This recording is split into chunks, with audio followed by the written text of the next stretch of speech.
మల్లాది విష్ణు గారు వైఎస్ఆర్సీపీ నాయకులు మాజీ ఎమ్మెల్యే మనకు ఫోన్ లైన్లో ఉన్నారు. సార్ విష్ణు గారు, మహాపాతకం పంచమహాపాతకం అనేటటువంటిది వింటూ ఉంటాం. అందులో గోహత్య గోవధ లాంటిది ఆ పంచమహాపాతకాల్లో ఉందో లేదో కానీ అంతకంటే మహాపాతకం ఈరోజు అక్కడ గోశాలలో జరుగుతున్నటువంటి దృశ్యాలు చూస్తుంటే ఏం చెప్తారు సార్?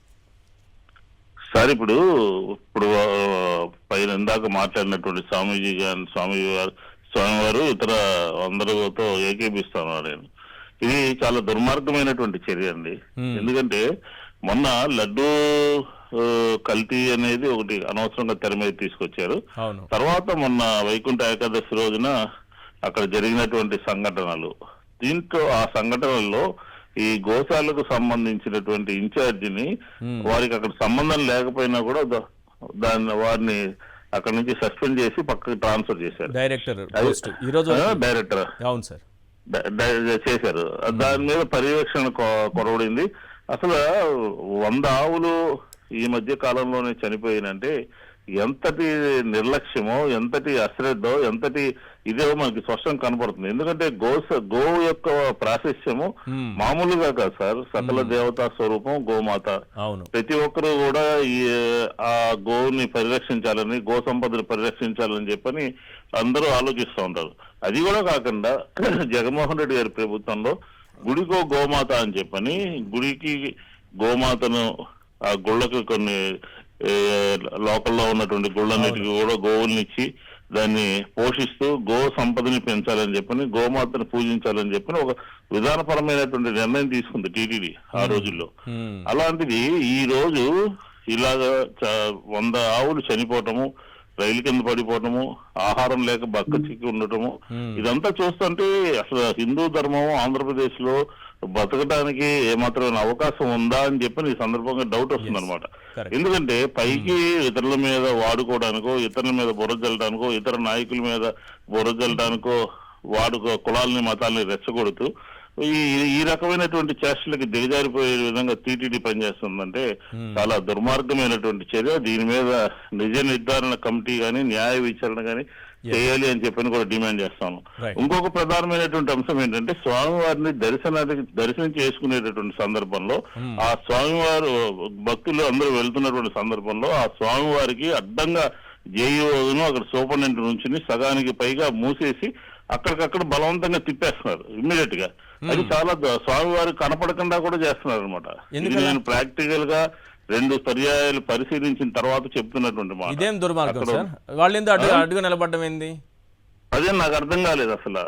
వాళ్ళు స్వామివారి సగం కన్నా దాటేంత వరకు కూడా ఇద్దరు నుంచుని అక్కడ ఎక్కువ ప్లేస్ లేకుండా స్వామివారిని ఎదురుకుండా నుంచే చూసేటటువంటి భాగ్యం కలిగించకుండా ఇమ్మీడియట్ గా తిప్పేస్తున్నారు అనమాట.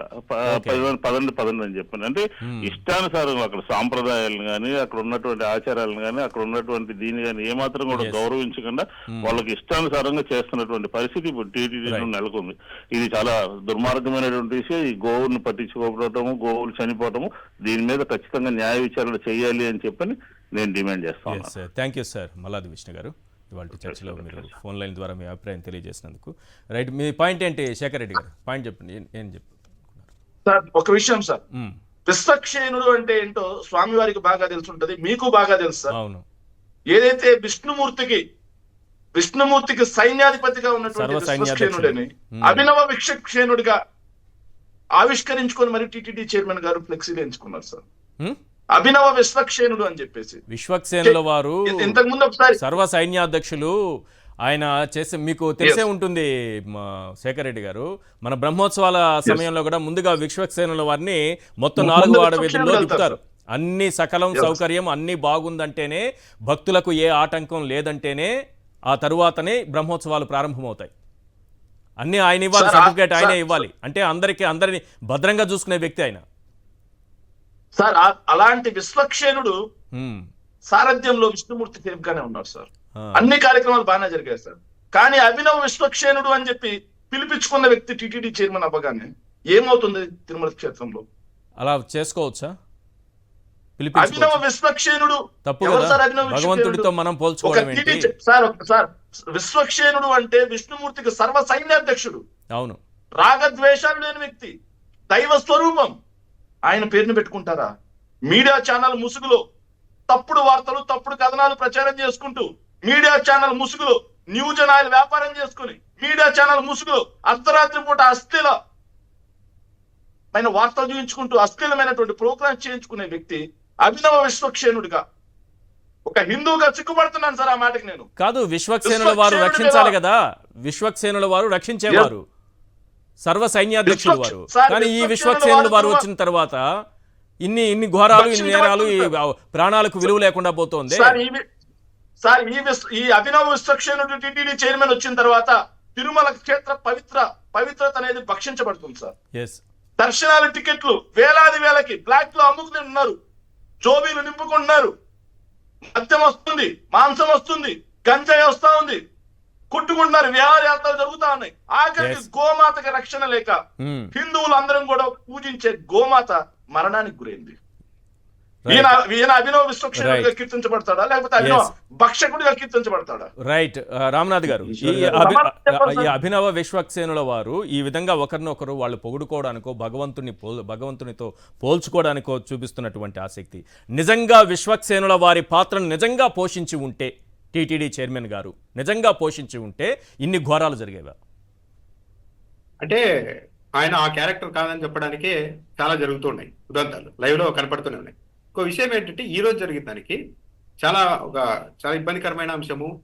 నిర్లక్ష్యం చేస్తే ఇంకా ఎక్కువగా చేస్తారు ఇలాంటివి అనడానికి ఏంటంటే, ఈ రోజు అంతా ఉదయం జరిగినప్పటి నుండి భూమన కరుణాకర్ రెడ్డి గారు బయట పెట్టినప్పటి నుండి కూడా ఇప్పటి వరకు కూడా ఏదో సోషల్ మీడియా ఐటమ్ లాగా దాన్ని కప్పిపెట్టే ప్రయత్నం చేస్తున్నారు. అవును, రేపు నేను అనుకుంటున్నాను సాక్షి పత్రికలో కూడా ఇదే బ్యానర్ ఐటమ్ గా ఉంటుంది తొలి పేజీలోని. ఒకవేళ అలా చేయకపోతే, ఇది డిబేట్ తో ఆగిపోతే ఇక వాళ్ళకి ధైర్యం వస్తుంది. 100 ఆవులు అంటే ఎక్కడ జరిగిండదు, అది కూడా టీటీడీ గోశాలలో. అంటే టీటీడీ గోశాలలోనే 100కు పైగా ఆవులు చనిపోయినా సరే, దాన్ని వైసీపీ బయట పెట్టినా సరే, దాన్ని మనం ప్రచారంలో లేకుండా దాని మీద ఎలాంటి కౌంటర్ ఇవ్వకుండానే, ఎలాంటి చర్యలు తీసుకోకుండానే ఆ వార్తను పాతి పెట్టేశాం, ఆ అంశాన్ని పాత పెట్టేశామన్న ధైర్యం వస్తే వీళ్ళు ఇంకా చాలా చేస్తారు. కాబట్టి తప్పనిసరిగా దీని మీద ఇంకా ముందుకు తీసుకెళ్లాల్సిన అవసరం కూడా ఉంది. పవన్ కళ్యాణ్ గారు ఎందుకు స్పందించడం లేదు అంటే, పవన్ కళ్యాణ్ గారు మనం ఒక్కటే అబ్జర్వ్ చేస్తాం. లాస్ట్ పాయింట్ ఒక్కటే ఏంటంటే, ఎప్పుడైతే వైఎస్ఆర్ కాంగ్రెస్ పార్టీని ఇరుకున పెట్టే అవకాశం ఉన్నప్పుడు, చంద్రబాబు నాయుడు గారు ఇరుకున పడుతున్నారు అన్నప్పుడు ఆయన దిగుతారు. కానీ ఈరోజు దీని మీద మాట్లాడితే ఆయన స్వయంగా సమాధానం చెప్పాలి. ఇంకోటి ఏంటంటే, ఆయన నేను మొత్తం సనాతన ధర్మానికి ప్రాతినిధ్యం వహిస్తున్నానని చెప్పి మొత్తం లేనిపోని బాధ్యతలన్నీ మిందేసుకున్నారు. దాంతో పవన్ కళ్యాణ్ ఇరుక్కుపోయారు. దీంతో స్పందిస్తారని అనుకోవడం లేదు. కాకపోతే ఆయన కుమారుడు బాగోలేదు, హెల్త్ అంటున్నారు కాబట్టి ఓవరాల్ గా కూడా ఆయన దీని మీద బాధ్యత తీసుకోవాలి. రైట్.